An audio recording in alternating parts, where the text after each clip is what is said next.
Hi, my name is Derek Narenberg, and in today's video I'm going to show you how to map a hiking and horse trail. The JuicyTrails map is built using OpenStreetMap data. In the JuicyTrails map, hiking and horse trails are colored purple, as you see here. Today we are going to map the Ute Trail, and here's what it looks like after I mapped it. Okay, so let's map a hiking and horse trail. To do so, just go to JuicyTrails.com. Move the map to the area where you would like to map a trail. Here we are in Aspen, Colorado. In the southern part of Aspen, there is a hiking and horse trail called the Ute Trail that does not appear in the map that I'd like to map. I'm just going to click Improve this map. It's going to open up the OpenStreetMap ID editor customized for JuicyTrails. You need to zoom in till you get to the level where the OpenStreetMap data appears. And before I start mapping, I just want to point out a few useful features of this editor. First of all, obviously it includes the OpenStreetMap data. It also includes the JuicyTrails map style by default. Other types of background imagery are also provided, of which the Bing aerial imagery is super helpful. And it also includes the Strava global heat map data, which is represented by these blue dots here. The Strava global heat map is probably one of the best things that's ever happened to trail mapping because it shows exactly where users have traveled a trail. So I often turn it off to make sure that there's in fact a trail that appears in the Bing aerial imagery, and we see this Ute Trail there. I also know it's there because I've traveled it before. So I'll just turn it back on and use it as a reference for mapping this trail. And so to map a trail, you just need to click the line tool. I'm going to start here on this street.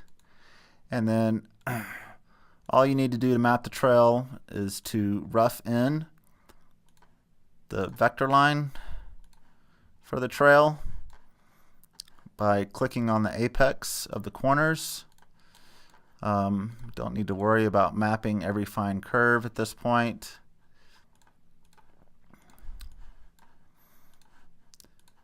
Kind of a long trail, so bear with me as I map it here. All right. Terminates on this road here. Double click the last point. All right, so there is our vector line for the trail. And editor also includes another really useful tool called the slide tool. If you click off the line and click back on it, you get this palette of tools. This is the slide tool. And you'll see when I click it, what it does is it aligns the vector line with the Strava global heat map data. And what happens sometimes in really sharp switchbacks, this is a steep trail with a lot of switchbacks, you might find that you have to clean up the corners a little bit because the global heat map data is bunched up in the corners. So we'll just clean this up real quick.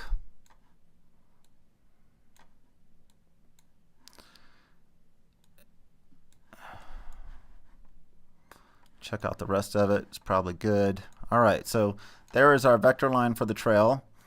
Now what we need to do is we need to tag it, because tags trail OpenStreetMap and also the JuicyTrails server how to render a trail. So we're going to click Path and Path again. First thing we're going to do is we're going to name it the Ute Trail. We don't need to include trail.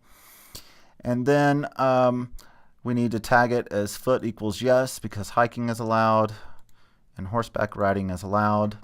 So now we don't need to include a surface tag to generate a purple line for a hiking trail, but it's helpful to include it if you know what kind of surface it is. I almost always use ground as the surface.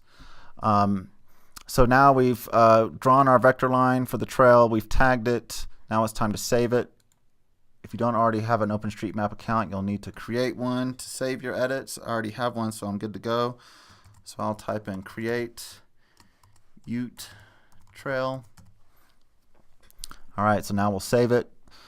Those edits will upload to OpenStreetMap and appear in the JuicyTrails map as a purple line called the Ute Trail within 24 hours.